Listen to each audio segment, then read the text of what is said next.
Alright, Jennifer Garstang here. Welcome back to my digital painting live stream. I'm gonna paint for another hour or two today on this. So let's just jump into it. Let's see. So I've been thinking a lot about how I'm going to be doing the lighting on how I'm going to approach the lighting on this piece. There's a lot of different options. Let me turn on the music just a little bit more. There we go. There's a lot of different options for in a digital painting for how to create lighting effects. So let me put this out here. So one of the things I can do is an overlay effect for the lighting. I'm going to get rid of these shadows. So I would create a new layer, which I just already did, have it be overlaid, and then start with some yellows, see how this is going to look. And again, the thing I'm thinking about is I want it to look like painting, not a digital creation or digital simulation. So we do a little light there.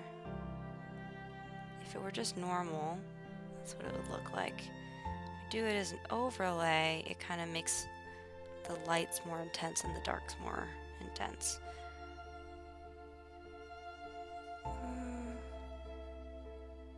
Do a lighter yellow there. The other option is just to kind of build it in directly to the background layer, which would be more like a traditional painting. So if I were to just paint directly onto the background layer with the yellows, then that's how you do it in a painting. You know, that's the closest simulation you can have, because it's all sort of the one surface that you have to work on rather than being able to layer over multiple. So, just something to think about. I'm not going to worry too much about that yet, though. I'm going to go back and get these figures filled in a little more. I think I want to work on... What do I want to work on? The mother's sort of calling to me on the swings. So, let me hop over here. I'm going to want her face to be a little more turned back so it's clear she's looking at her daughter.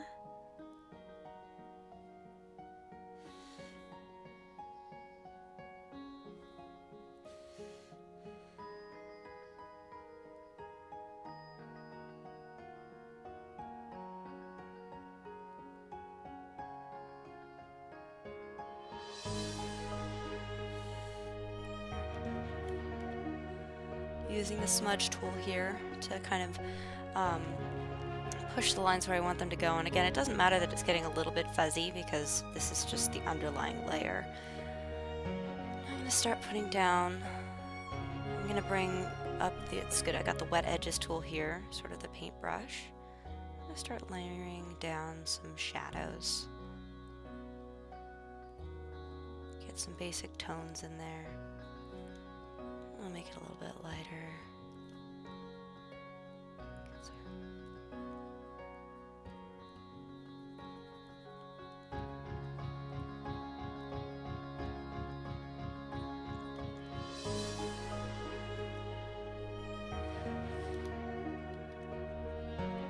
And again, having the wet edges for the brush is really nice. It gets that more watercolor look because you figure watercolor paint has that transparency to it in real life. And so we're kind of mimicking that.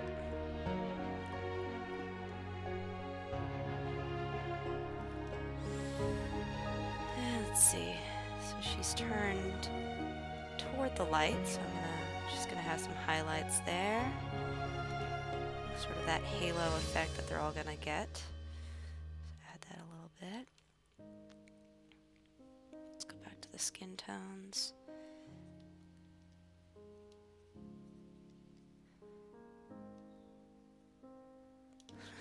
Looks a bit like she has a mustache right now, but that will be fixed shortly.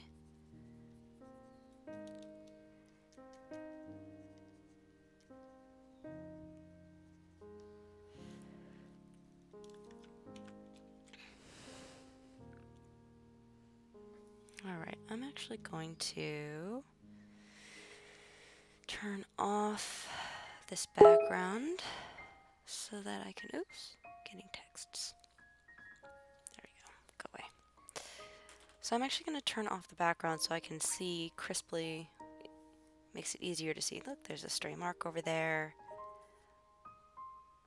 This is fuzzy right here.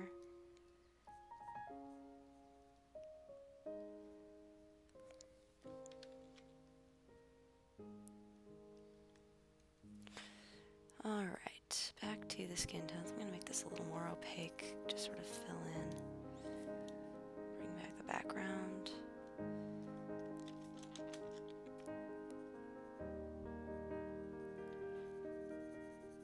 Get sort of a wash there.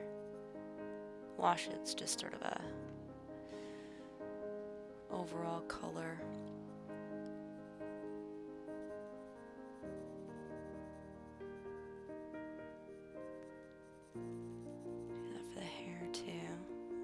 In with a darker color shortly.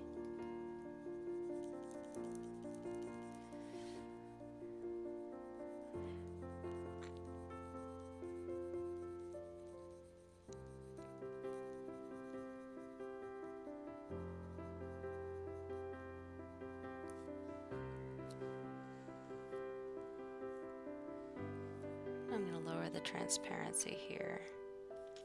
Get some highlights going on our cheeks, get some of these shapes that we're going to see in the face. The teeth.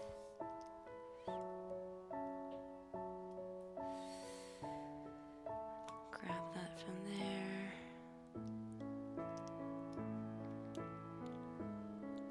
It's always interesting to me to see how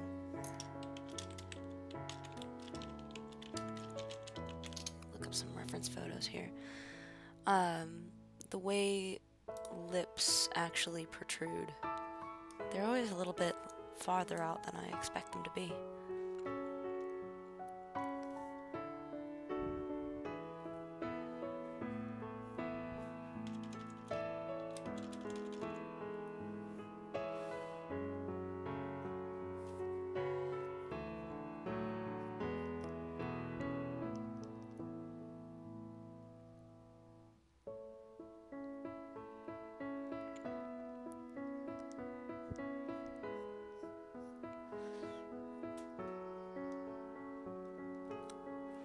This brush a little smaller, a little more opaque. Start getting some of the details on the face a little more.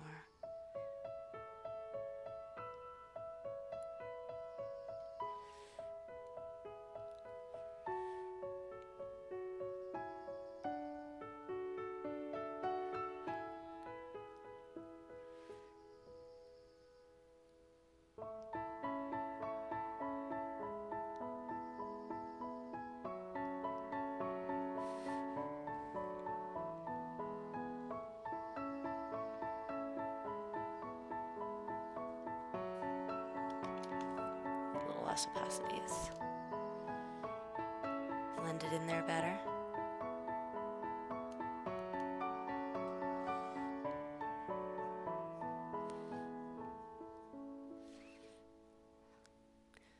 Gotta have adorably high cheeks like her daughter.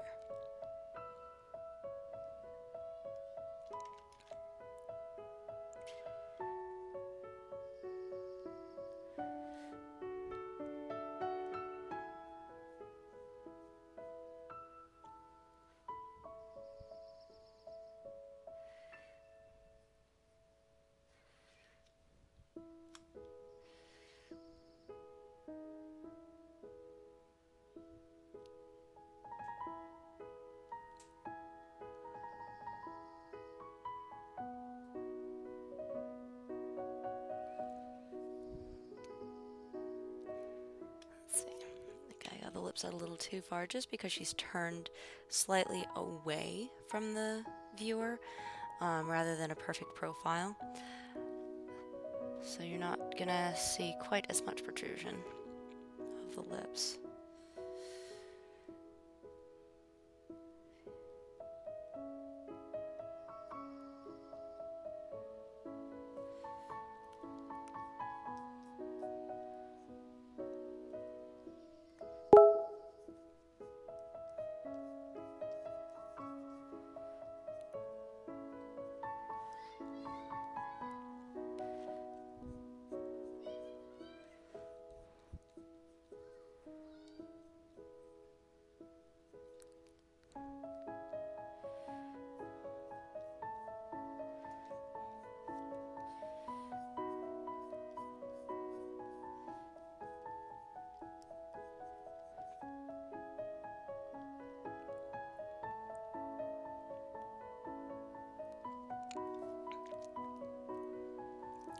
Alright, start darkening the hair there.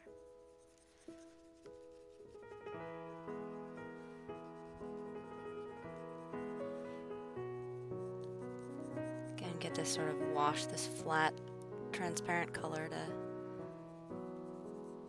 be over the whole thing.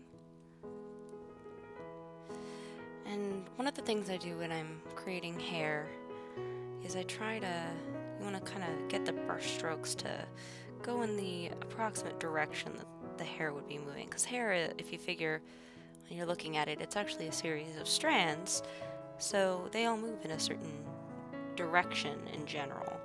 And you get a little bit moving in other directions. And when we think of frizz, that's when it's moving in, when individual strands are moving against the direction of the majority of the strands.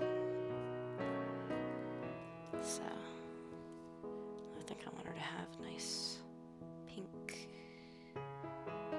not like that, little hair piece.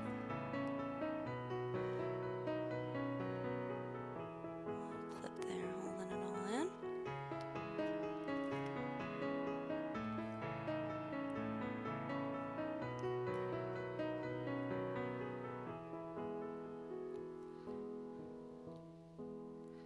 Let's go back to the browns.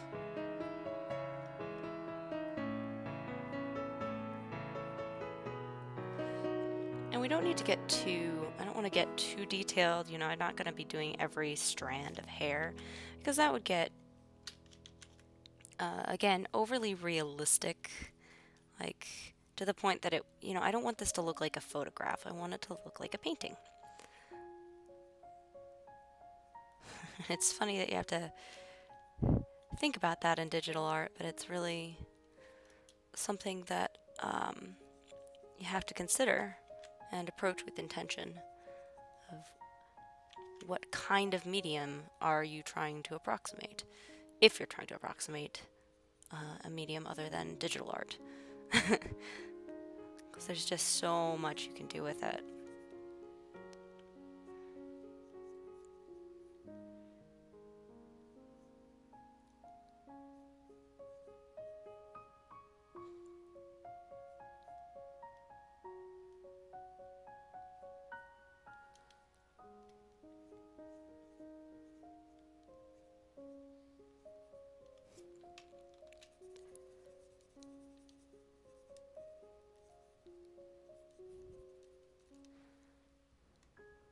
There we go.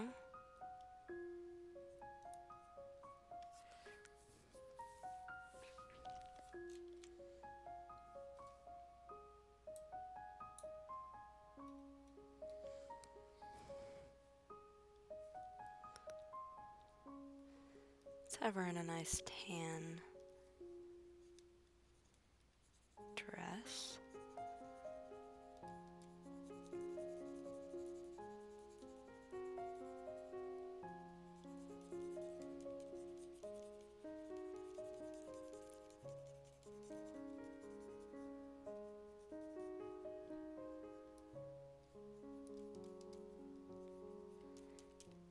And again, relying on transparency a lot here to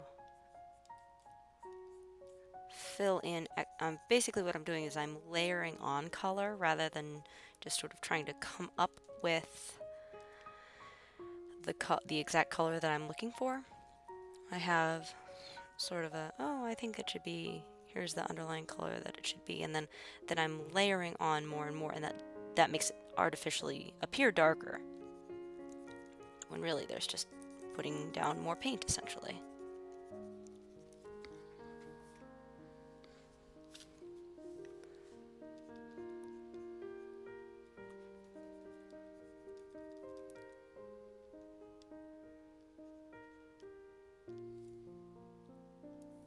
And let me do a little cleanup around the head. Oops, no! Her nose needs to remain. It's perfect. I love it.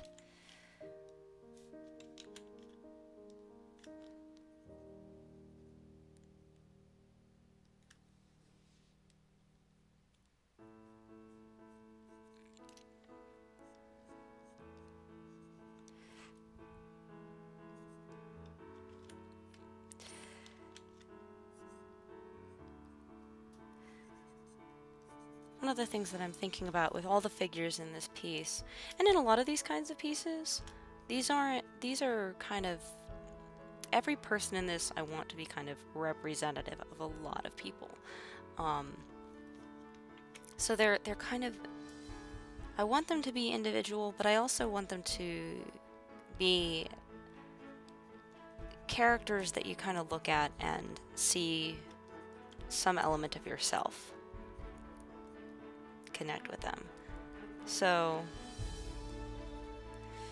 I'm trying to bring in a lot of different cultures, a lot of different ethnicities in this space that I'm creating here. But I also don't want them to just represent people from their given ethnicity. You know, I want it to be that it doesn't matter if you're white, black, Asian, Hispanic, anything. You know, you look at this woman and you see something of yourself in her. She's a mother. She's out having a nice day at the park with her daughter.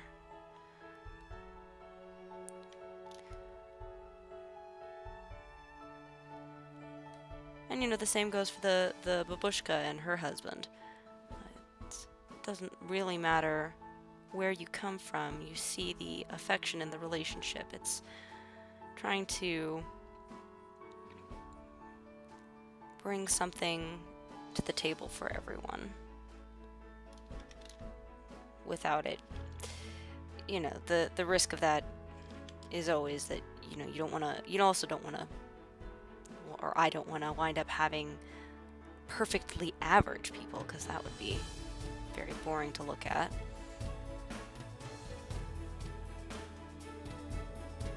And you know, it's funny to think about perfectly average people. Actually, when you think about the perfect face and perfect features and stuff, they're actually less relatable because they're too perfect.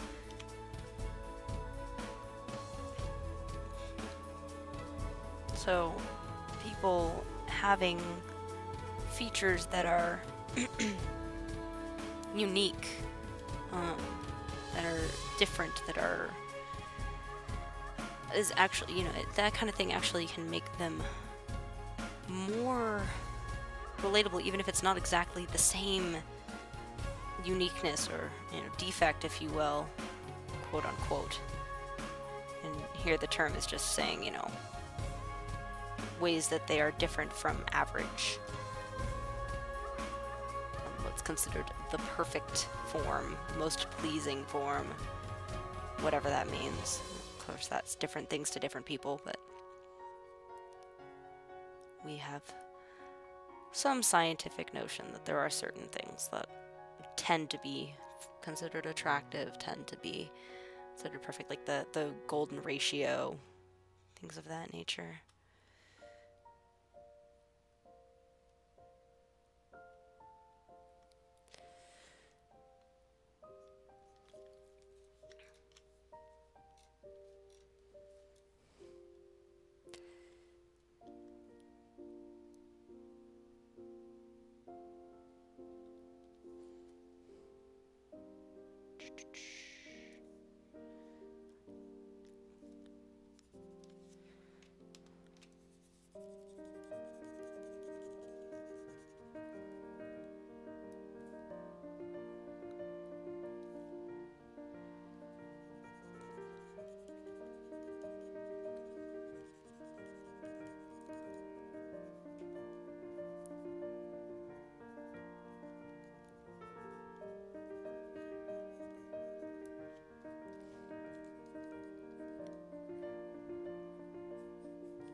wearing short sleeves, long sleeves. What do I want her dress to be?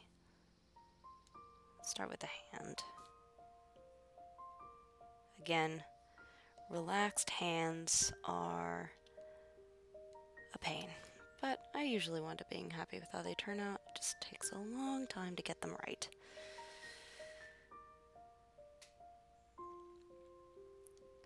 Especially when they're holding something like a book.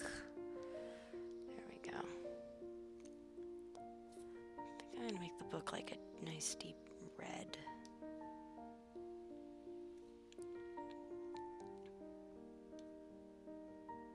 And of course, because I'm wearing gunner glasses, which make everything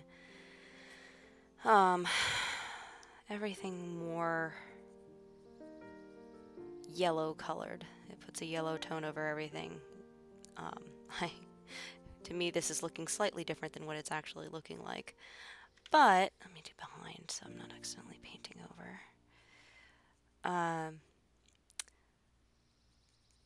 But fortunately, it's not very hard to do a photo filter after the fact. An effect where I can warm the colors, cool the colors, just put sort of a general tone over that I like. Let's get the pages.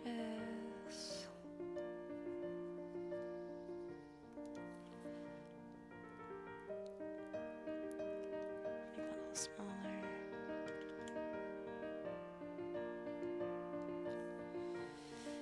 Let me grab, do a sort of darker for the binding.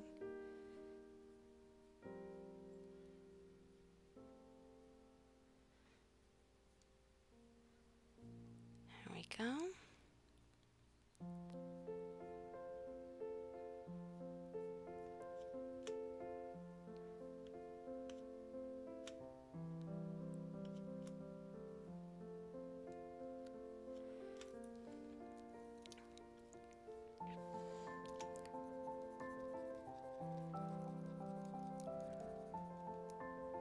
I think I see her probably in, let me look at dresses in the 40s.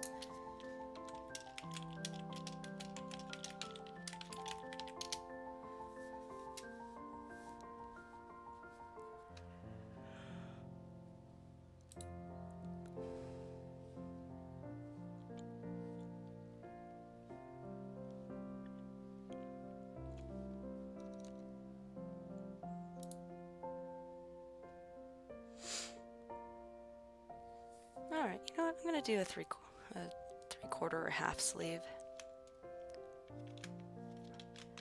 Yes, I get to be a fashion designer as well as an artist. I never knew that I was gonna get into fashion design, but people in paintings need clothes too.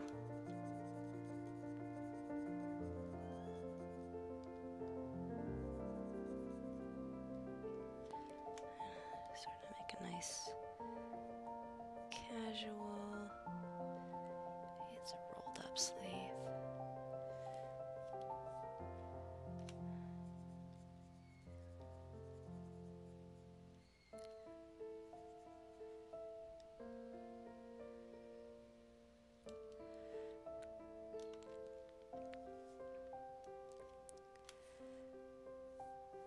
Alright, let's clean a little of this up.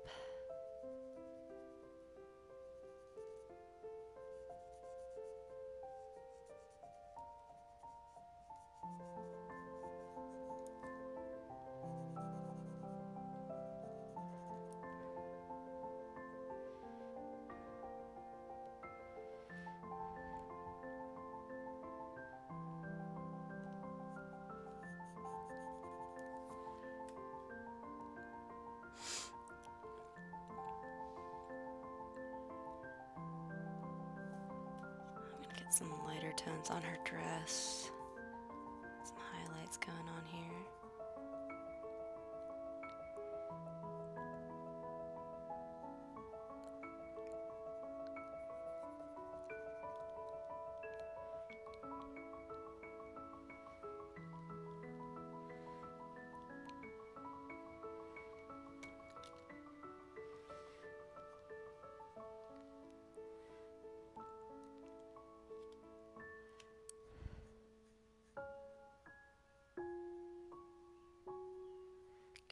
folded sleeve.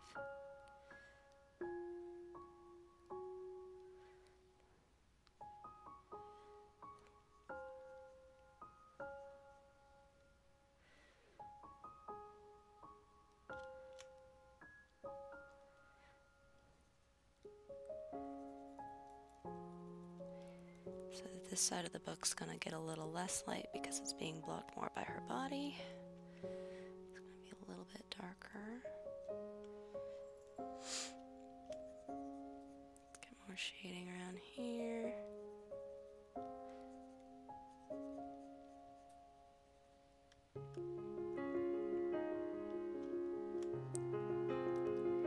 And again, I mentioned this in a previous video, but one of the things I try to do is I'll start pulling after I've laid down some of the basic colors, I'll just start grabbing a little bit, almost at random, from the lighter tones that I've already laid down, and that gets it progressively closer and helps kind of blend everything together nicely without needing the blending tool.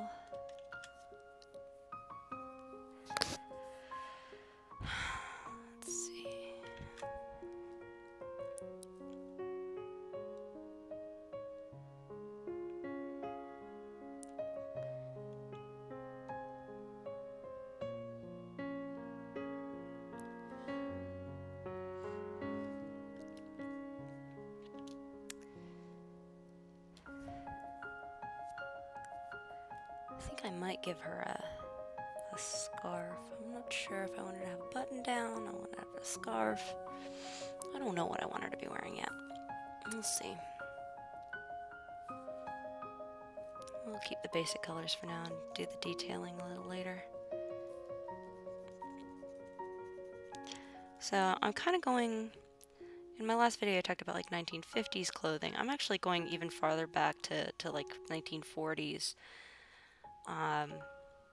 Just some of those classic styles. Again, just looking for that sense of nostalgia to bring back, even while it's, you know, I don't want it, it's not confined to a time period, but.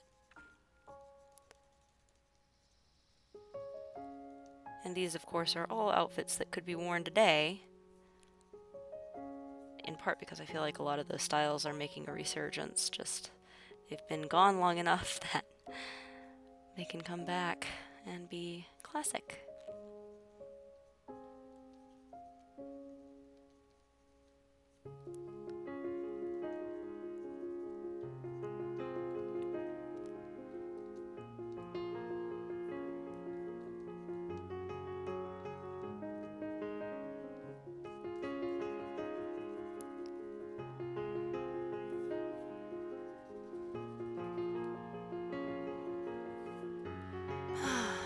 And you can see what I'm really trying to kind of keep it loose and really relying on the transparency, the wet edges on the brush that I've created to make it have that sort of painted feel. And it's gonna get more polished as it goes on. The brush strokes are going to diminish a bit, you know, a fair amount probably. But having this underlying strokes means that I can decide with intention where it's going to stay, where it's going to go. And it keeps that organic feel that I'm going for. I don't want it to be a smooth kind of the sterility that you can get, the extreme realism that comes from like there's sort of the smooth computer generated look that you see, and then there's sort of the video game hyperrealism, which has a lot of textures and stuff, but it's like perfect realistic textures. What I want is paintbrush textures.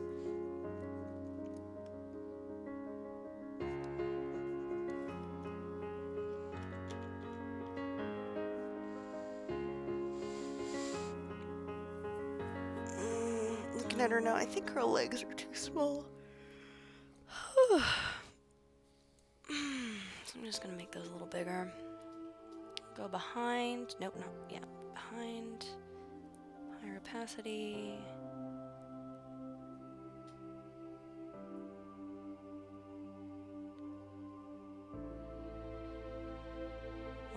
human-sized legs.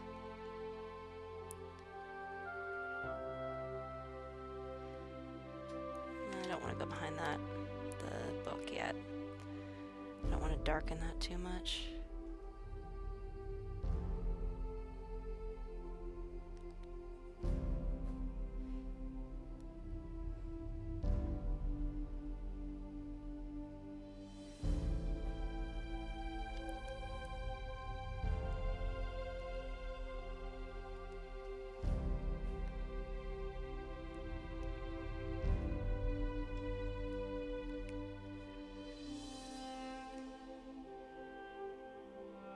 Alright. I like where she's at. I'm probably gonna add more color. I might give her a pink shirt, something like that. But one of the things I mentioned previously as well is that I want to work on one character, kind of bring up everybody to speed at the same time, every element of the piece. So I don't want one hyper-realistic person or very polished person when the rest are still sketches, because that just, it can get, it can make it harder to get the rest looking right. It's been a problem I've run into in the past. So I'm gonna start on the little girl.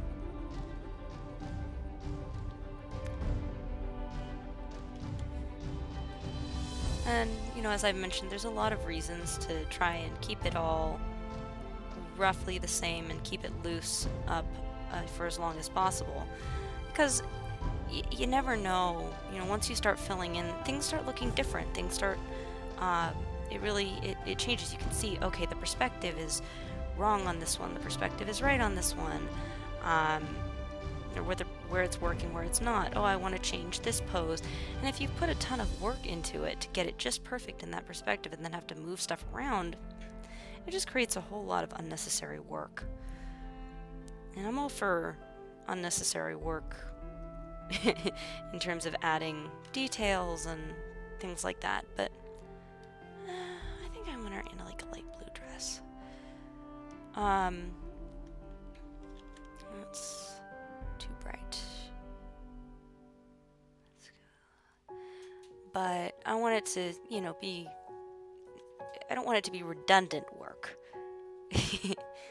You don't want to, there's always going to be some amount of redundancy built into a painting like this.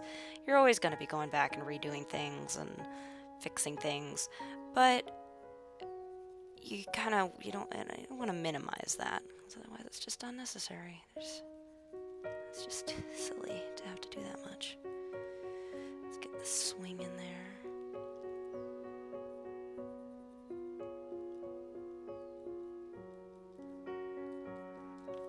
That shouldn't be behind her, that should be over. And notice I'm pulling now, even as I'm layering in to make it more opaque. Part of the way I'm keeping the sort of the watercolor look is I will pull a color from the transparency, so it's sort of a mixed color now. Essentially it's my palette. I'm mixing the colors together to get the right tone.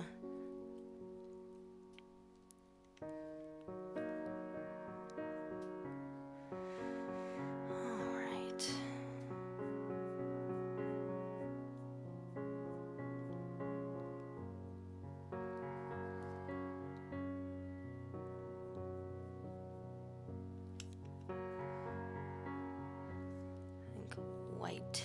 She should have bright white shoes.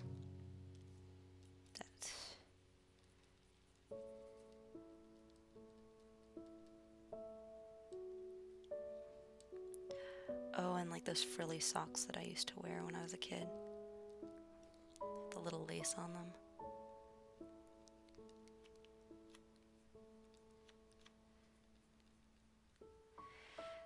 Another thing I try to do is when I do outlines and things, I don't use black on, you know, or grays particularly. I try to pull browns and warm grays, especially for skin when I'm doing like sketches of people, because that's much easier. In the past, I always just did it in black as my base color. and it doesn't make for good skin tones. So my friend actually introduced me to the idea of just start with brown, since we have a lot more browns in our skin tones than actual blacks.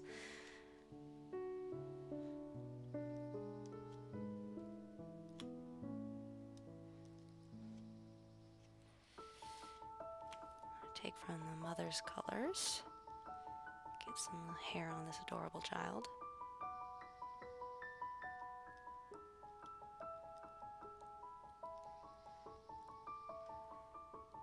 I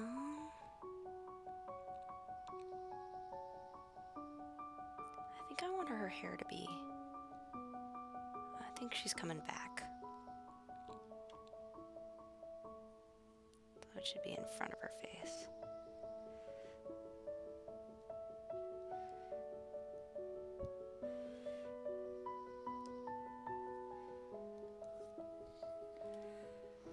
Let's see if they were back here, what would that be doing? Be right about here.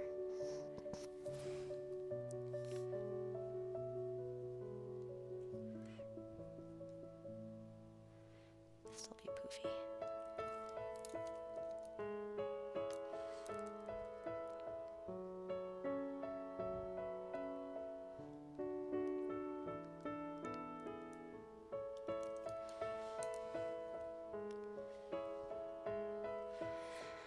Another thing to think about, you know, I tend to paint, because I'm Caucasian, because I've grown up looking at a lot of, you know, Caucasian people in my life, and mainly that, and like Western Jew,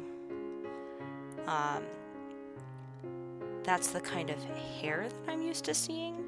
So just like with fabric, hair is all different thicknesses and textures, and so one of the things I'm having to think about right now with the pigtails is this girl is going to have much thicker hair because she's an African American than a Caucasian.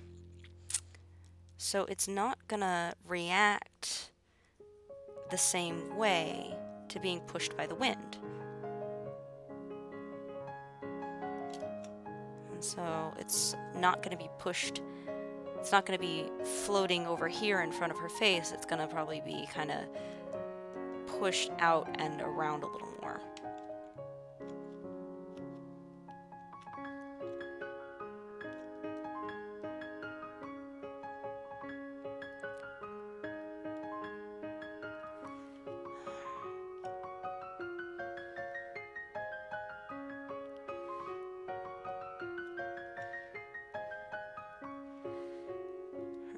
Is also going to be a lot farther down. I always tend to put hairlines too far back at first. I'm like, why does that not look right? Foreheads are always a lot smaller than I expect them to be. Of course, then I overcompensate and put it too low, but that's okay.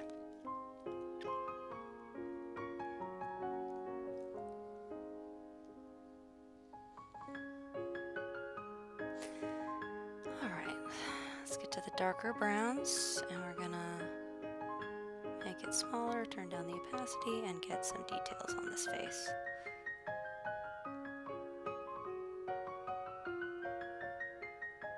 Let me bring up my reference photo that I took at Ralph's Pharmacy.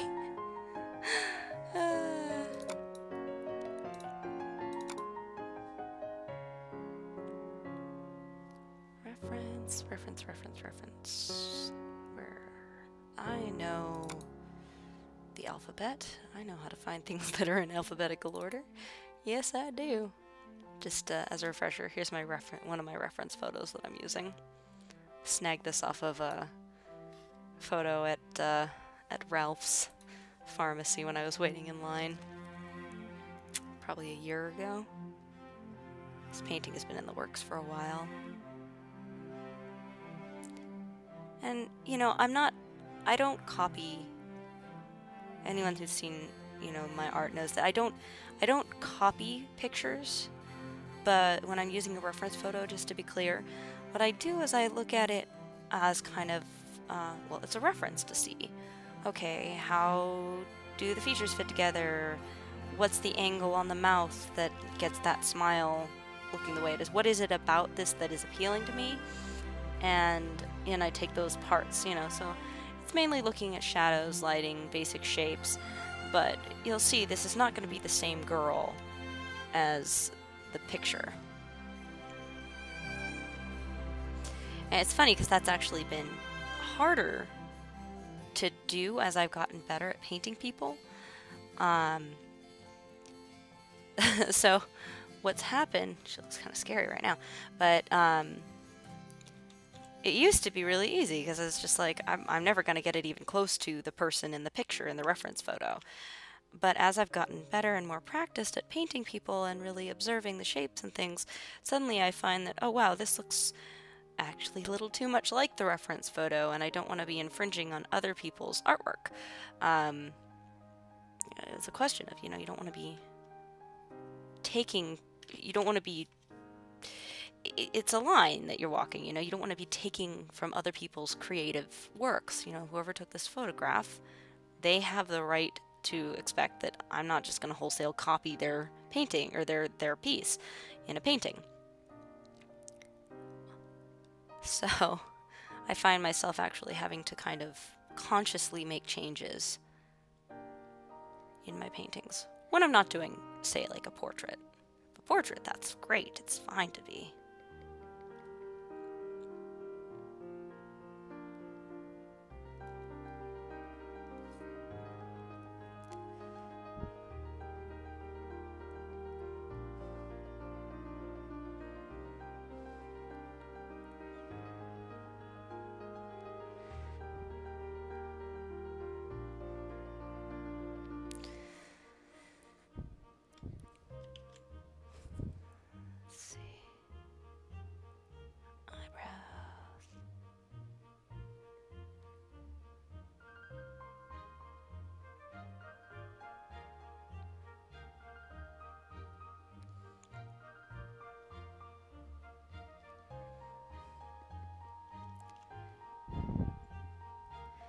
And again, for these colors, I'm pulling from what I've created so far, and that helps keep the color palette fitting across the board, because what I'm doing is I'm mixing not just the browns, but I'm also, it's getting, because I've put a transparent layer over, and then I'm pulling from that.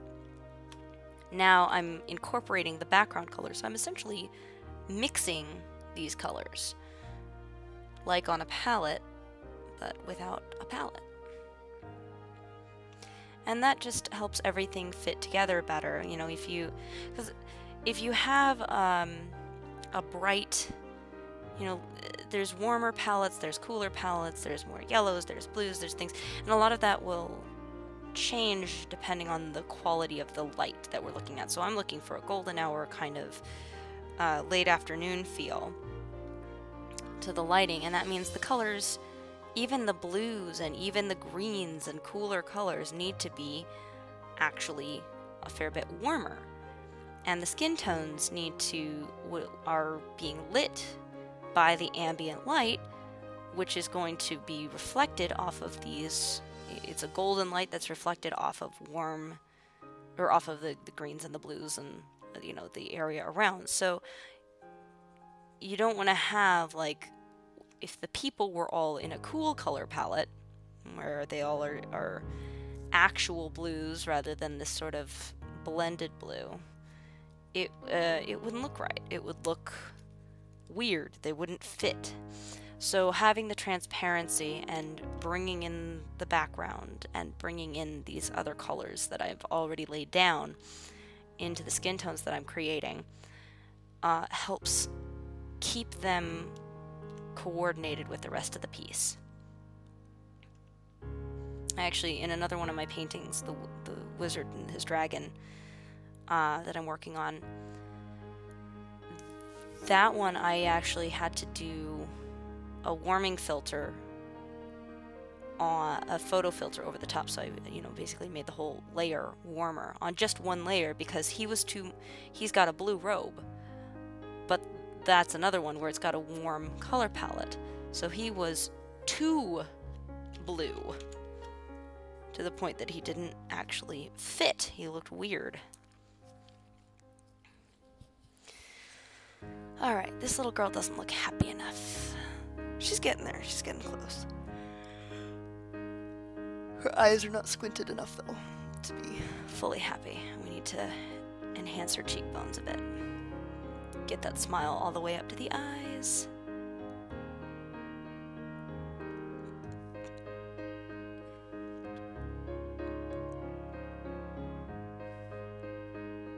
Make that a lot more transparent. Oh, that's too big a brush.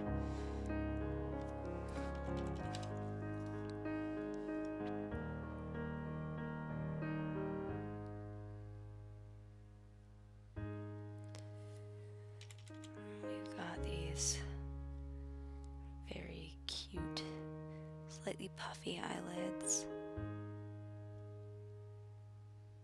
How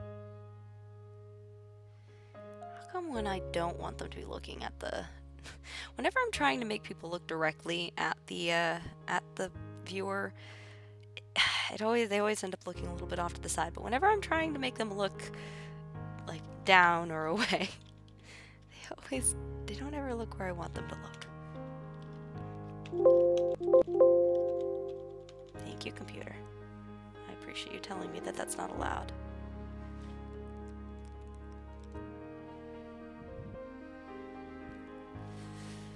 Now I'm gonna go into some nice dark brown, start layering that down there.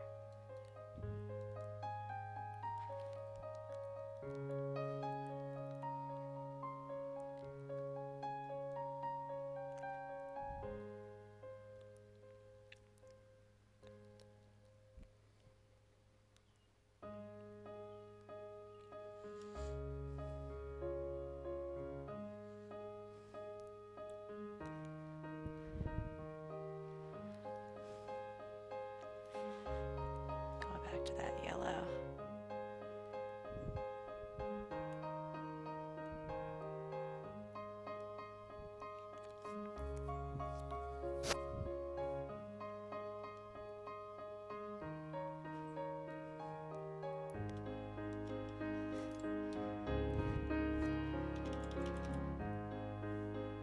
Teeth are very challenging to get right. But they're worth it.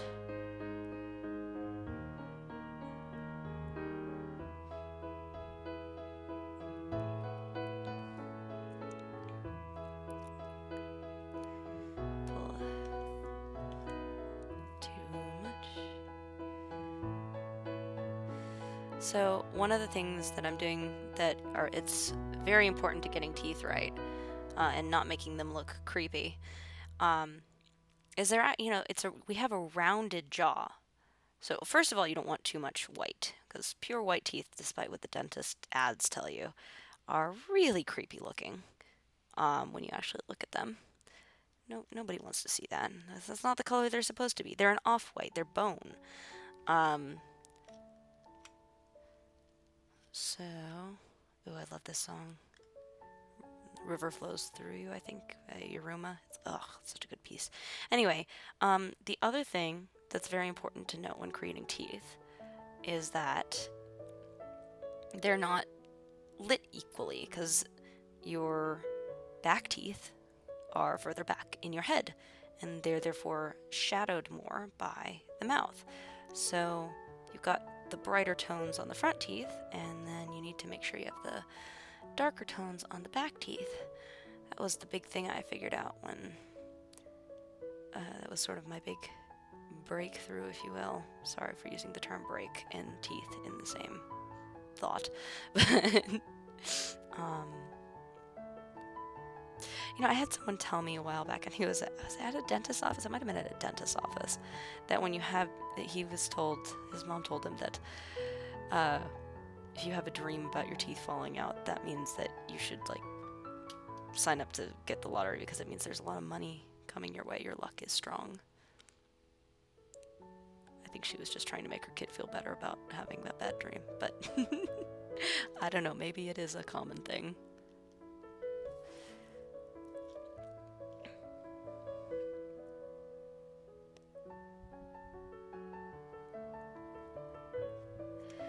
The other thing is, the mouth itself is not just a gaping hole.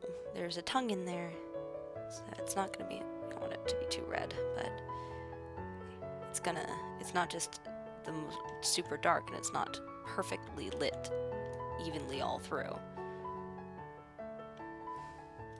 And it's those subtle visual cues, that's what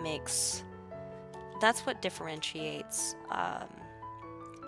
your more professional paintings from more amateur. You know, you think, because you see a lot, I've been thinking about this a lot, because I've seen a lot of paintings, and I'm trying to get more loose, or at least be able to be more loose in my own style. And it's like, what is the difference between these sort of watercolors that you see on Reddit's delusional artists? They have a thread on this website I go to called Reddit. It's a big one, called Delusional Artists. And, you know, some of the art isn't bad, but a lot of it's very, very novice looking. But you also have, like, Picasso, who, he's not a novice. Yeah, you know, you have a lot of artists who have, you know, he's extreme, but you have a lot of artists who have much more loose styles that it's like, how is that actually different? What this sketch that they're doing, why does that look so different from the pieces put out by novices? And a lot comes down to understanding the actual shapes that you're looking at. Understanding that a face is not just a circle. You know, it's got all of this roundness to it. Teeth are not just one color. You know, so if you see a lot of, like, kids' drawings when they have a smile, it's all, you know, it's just all one color, all white, or all, you know, slightly off-white if they're smart. Not smart, but if they're a little more observant, or into realism. And so, you know, what starts really making a painting look professional is when you start getting, the more you get into the sort of nuances of the shapes. Because, you know, when I look at a face, you're seeing it's not just the face. There's a lot more going on there. You've got the shape of the cheeks. You've got all the little tiny shapes that make up the eyelids and the brow line and everything around there. And the way the light is going to hit every single little portion of that is all very important to creating that sense of depth and realism. Even in a piece that, as you know, as this is, you're not really going for pure realism. You don't have to match it perfectly. You have to just represent. I guess you don't have to match it. You have to represent it. Or, you know, be very deliberate in how you're not representing it. That's the other thing. You know, the reason Picasso, I believe, saw a lot of the stuff that was there and just decided to ignore it. And that was a very deliberate choice on his part. And that's fine. You know, that comes across.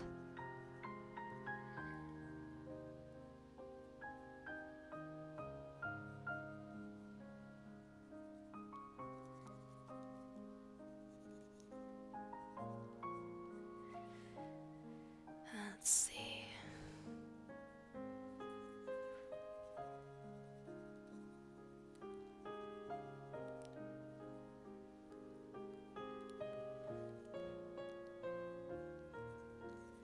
She has a little sort of boof at the end.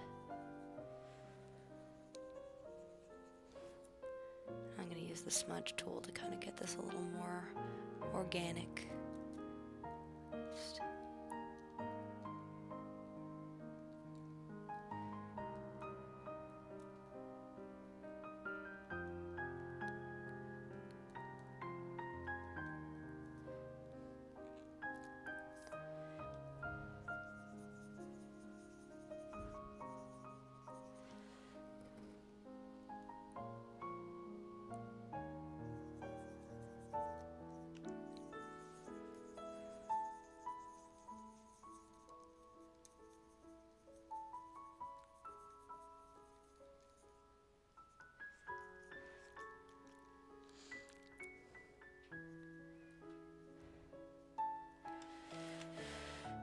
The other thing when thinking about hair is it's not perfect. It's not gonna all fit neatly into a bun, you know, or whatever the hair is. There's gonna, especially if it's a kid on the swings, she's gonna have a few strands escaping.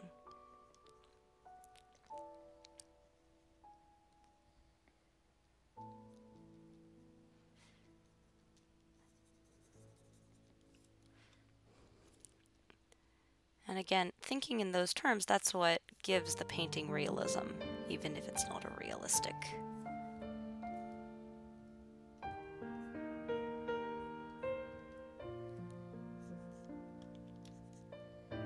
Even if you're just implying stuff, it's important that you've noticed it. Let's see. Move that out a little bit.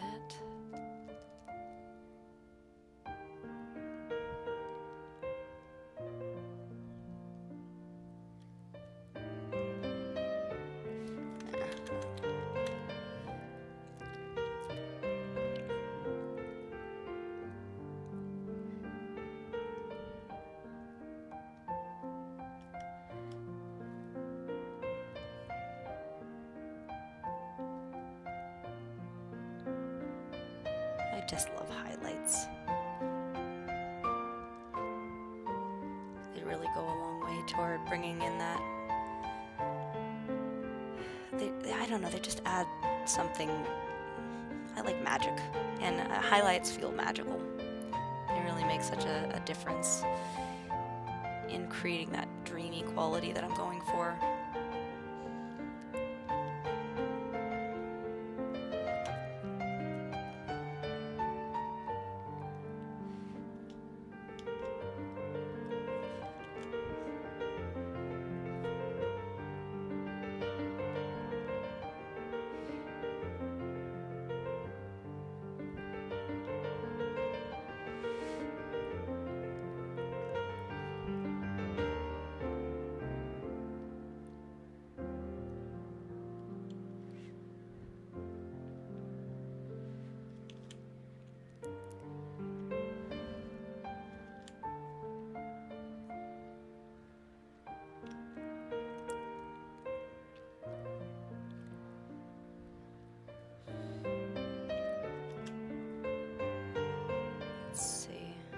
Skin tones in there.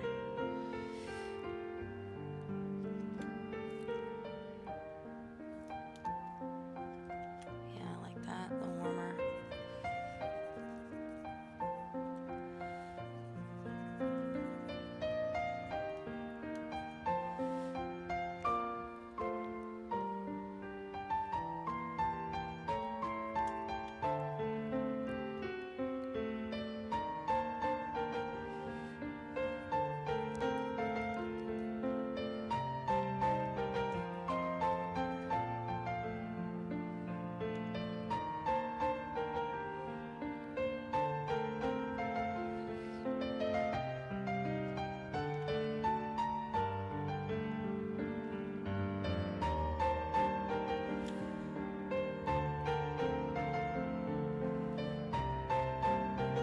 There's also the interplay of, you know, where does the shadow on the nose fall? What is that?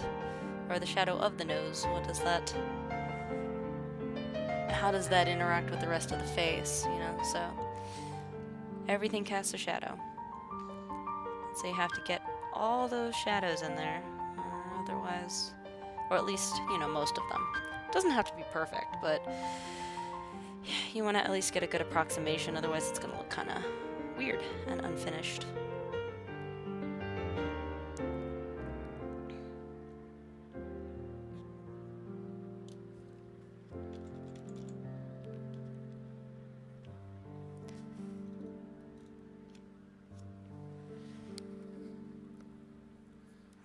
Let's see.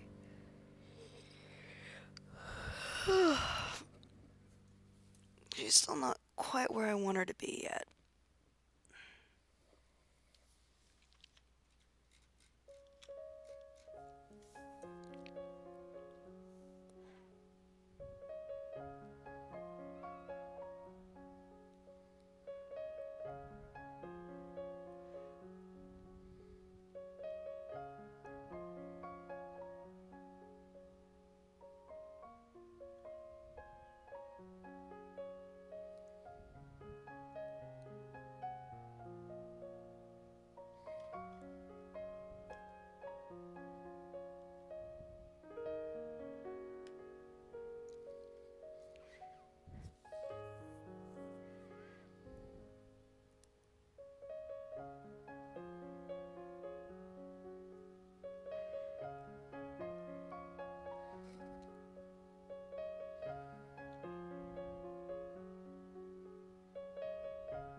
Alright, let's get more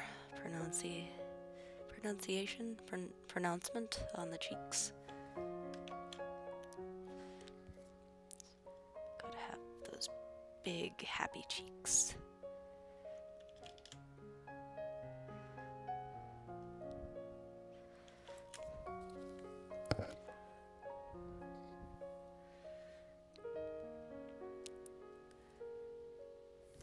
Oh, that's a little too red. Let's just do real light.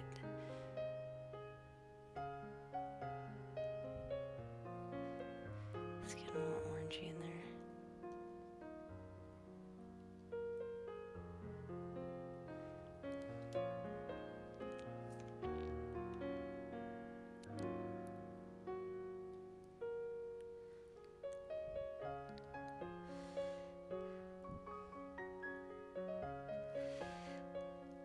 Yeah, the little girl's actually probably going to be one of the hardest to paint because she's going to actually have a very specific idea of how I want her to look.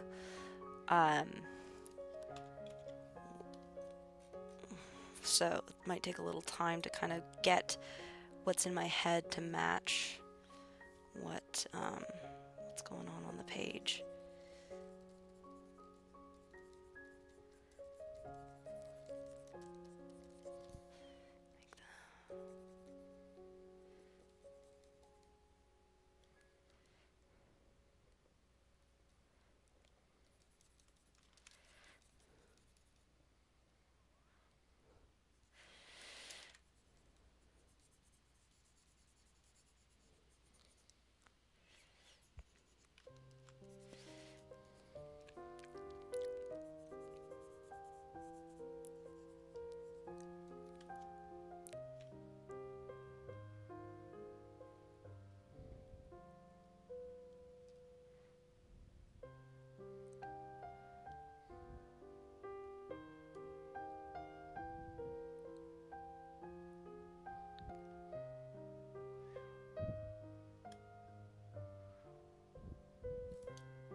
Get some really dark browns in there.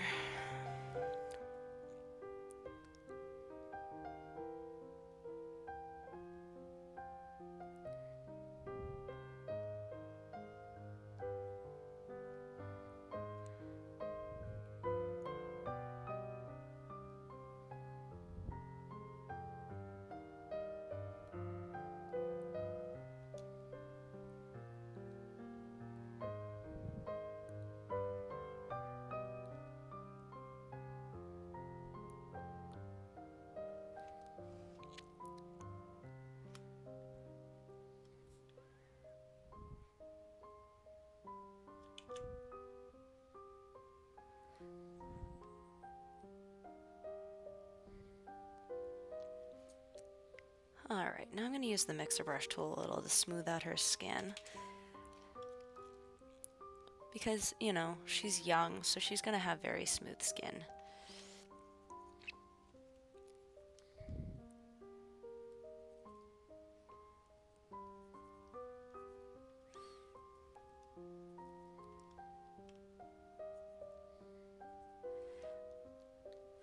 So this tool, just as I mentioned before, just kind of blends colors together a little bit. And you kind of want to use it, the way I use it is sort of to tone things down, but also around the edges. So, of colors where they meet. And that way, because what you don't want to do is accidentally, like, just get rid of details. You know, you want to keep the details, and I also am looking to keep the feeling of brush strokes, but it needs to not overwhelm the piece. And you figure it actually makes it more realistic to have the brush strokes blend together a little more around the edges, because when you're painting, it doesn't dry immediately on the page. The paint will, it kind of mixes, it blends together.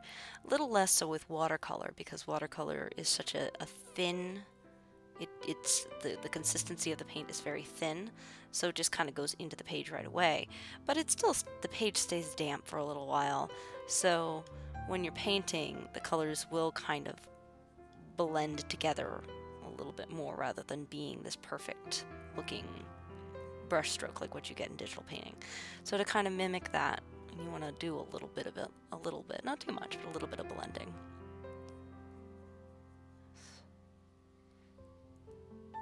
Her eyes are a little too dark now.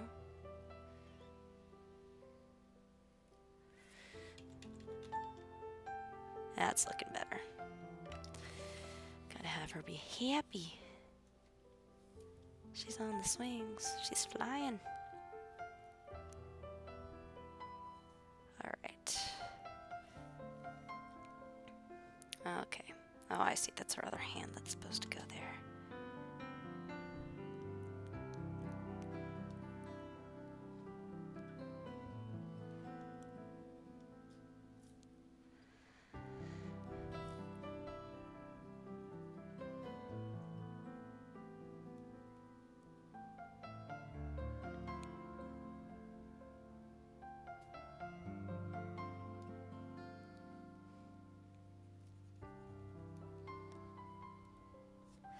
One of the reasons that I'm choosing blue for her dress instead of pink goes back to something I talked about in, I think, my last video, where I try really hard to be mindful of areas that,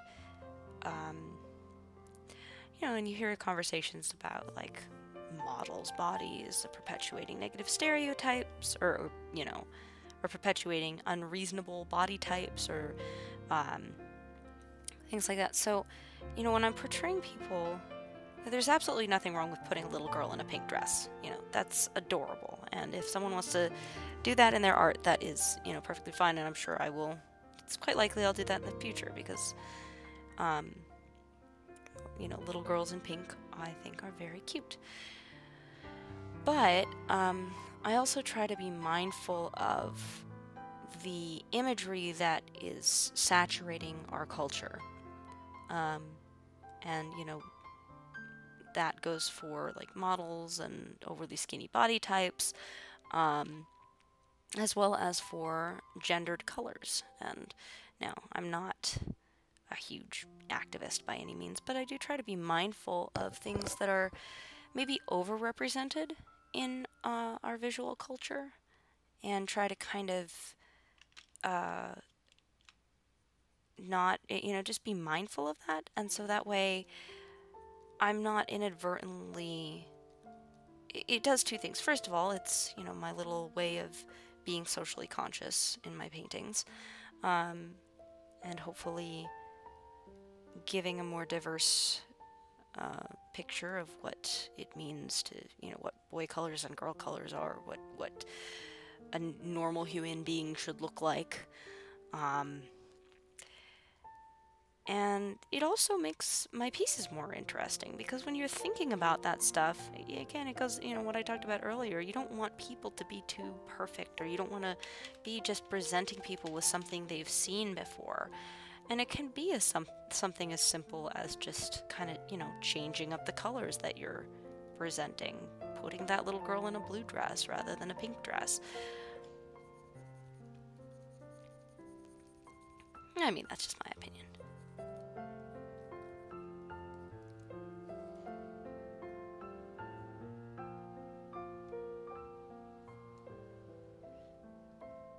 And again, it's not a matter of like, I'm not an activist. I'm not like trying to, I'm not expecting this to be like, oh, I'm changing the world here. No, it's just, you know, again, I just try to be mindful of it.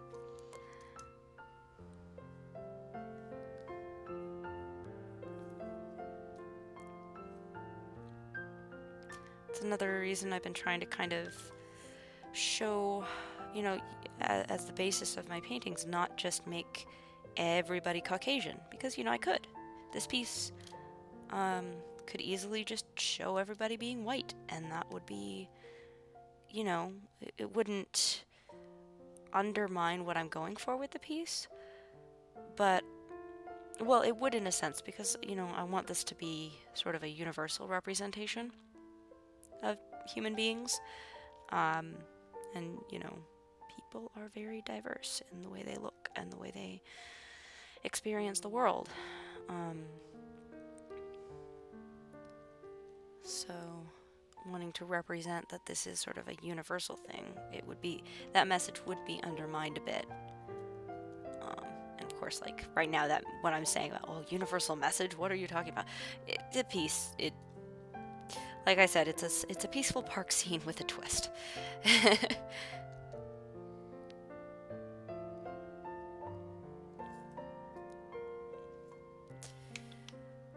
Let's see.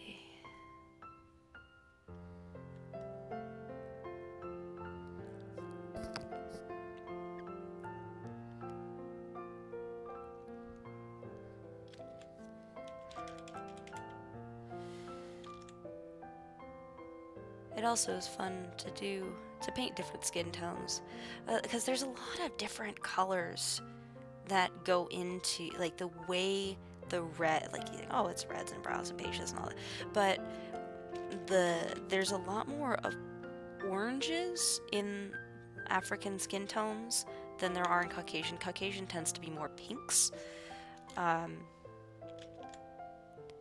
so it's really interesting to me how the palette changes, and it's fun to practice all sorts of different ones.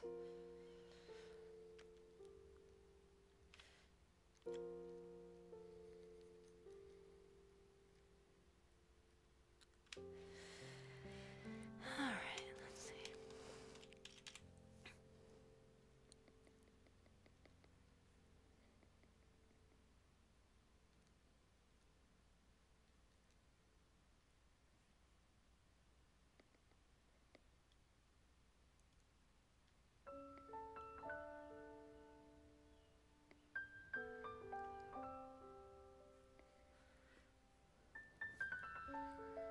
Alright.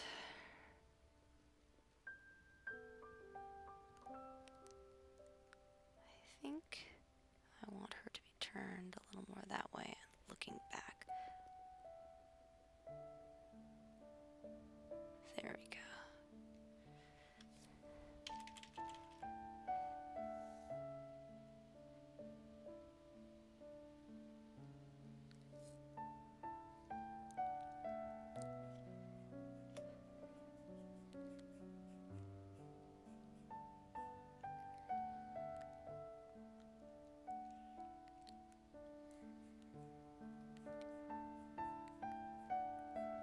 Lighten up those darks a little bit, because that's a little too dark. Alright.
smudge tool to start defining the ear.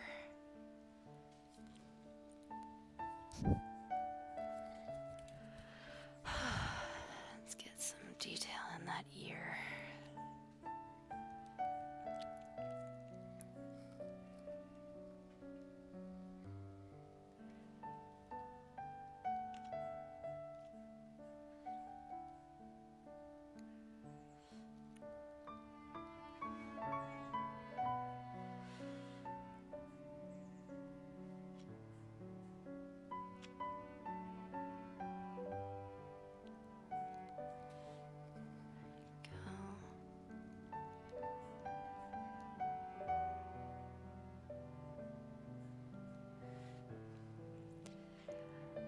It's also interesting the subtle changes in the palettes of younger skin versus older skin. I've noticed a lot of times when you have older people, you start, if the skin starts getting a little thinner, the palette becomes a little cooler because you're seeing the blue of the veins more through the skin. Whereas when you got the chubby cheeks, it's going to be warmer.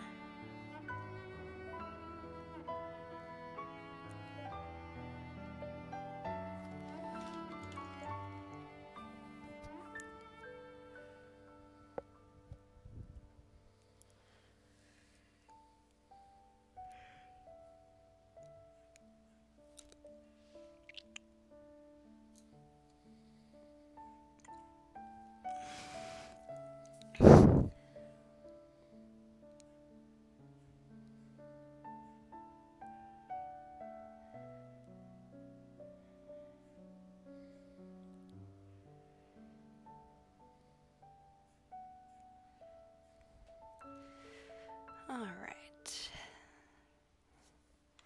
Let's do a little more work on that dress now. Definitely will revisit the face. But for now,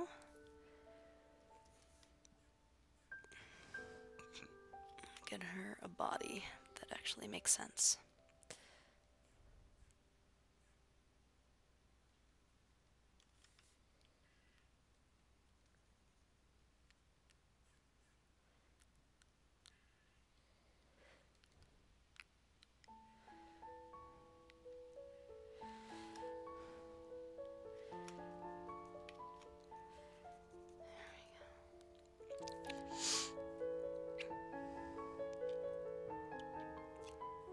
We gotta go with the poofy sleeves. Poofy sleeves are adorable.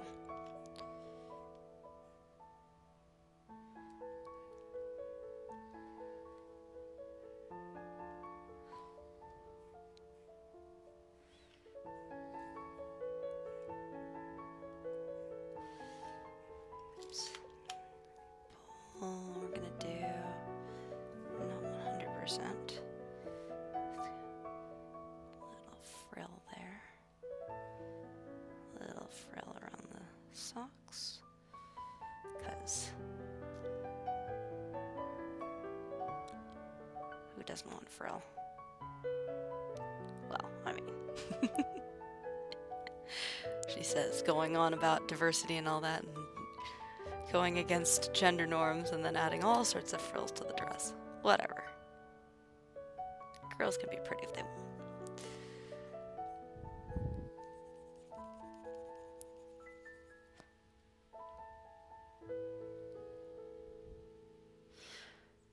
Girls can be tomboys, and girls can be... well, boys can wear dresses, and who cares? Whatever people like, whatever makes them happy. That is my opinion.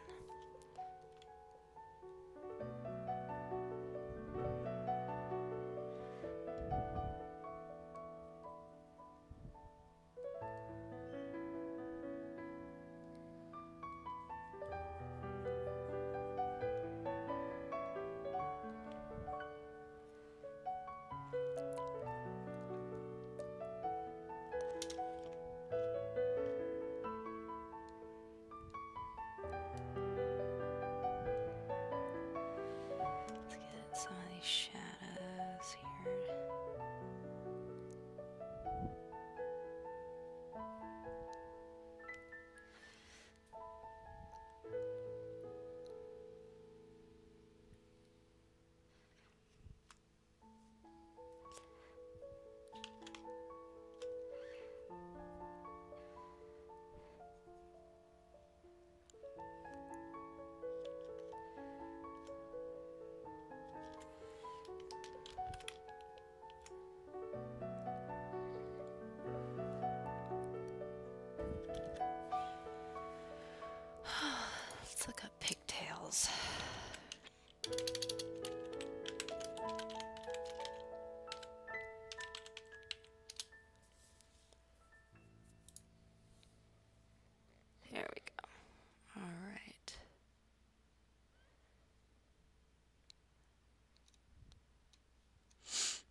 Cute.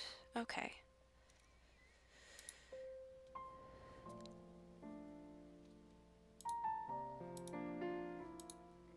So usually we're seeing cute little beads at the top and bottom.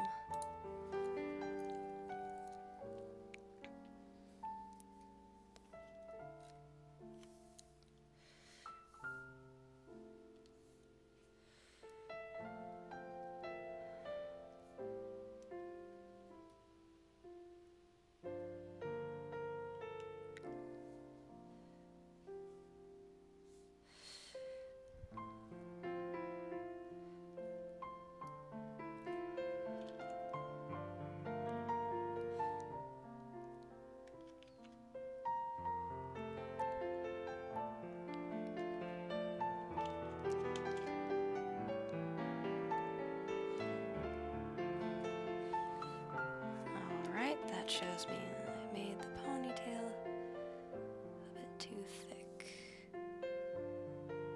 and too long.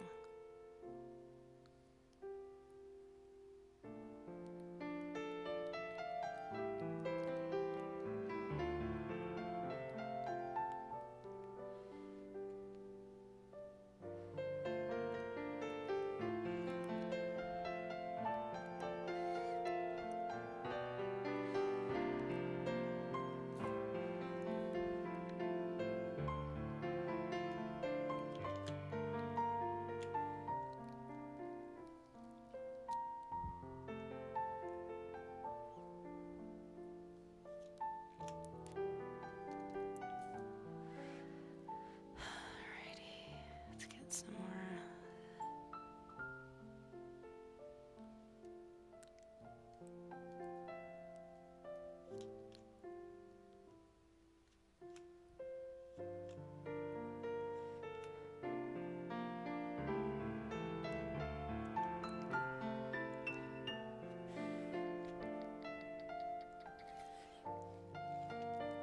Let's do some of the burn tool on this, just to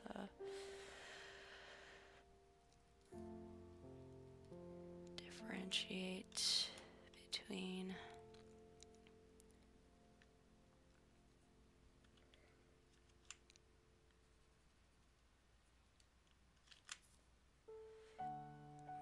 the exposure a touch.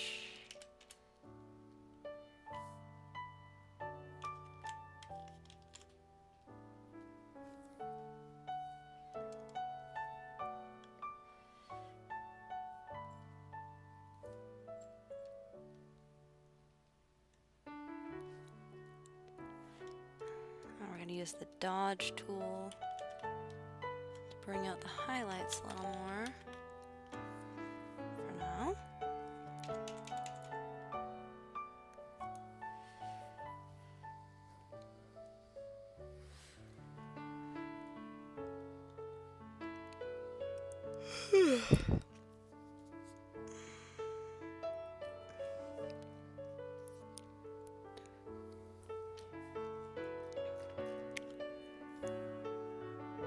Let's get some more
So as you can see with the mixer brush, sometimes it pulls out a little too much of the detail. Gotta get the shading in there.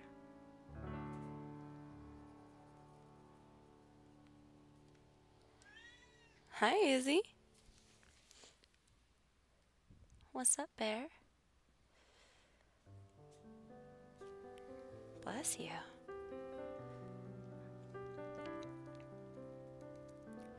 Definitely need to figure out how to get that kitty cam set up.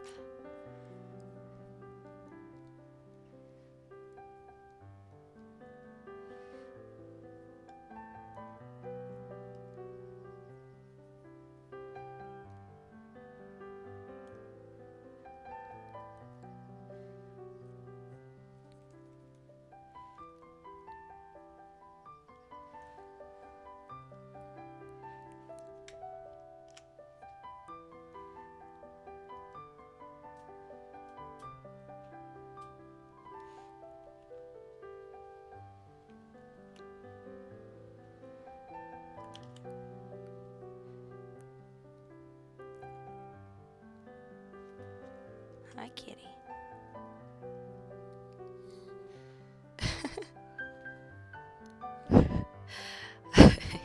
She's wanting attention. She's currently rolling. Izzy, my cat, is currently rolling around on the floor next to me, meowing at me, saying, "Why are you looking at that screen for so long? You should be looking at me." Yeah, I know. Are you a kitty? You're such a kitty.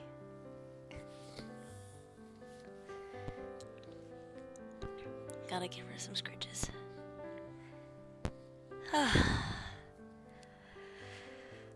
To be honest, I think I'm winding down for this stream, actually.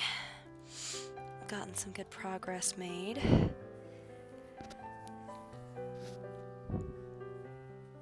I'm happy with where the little girl's at so far. I feel like I've gotten the appropriate level of enthusiasm in her expression. I'll probably be moving on to the other figures tomorrow or later today, whenever my next stream is up. May feel up to coming and doing some more once I've had some food. We'll see. Anyway, that's it for now. Thank you guys for joining me, and hope you have a great rest of the day, in case I don't see you, and I will see you later.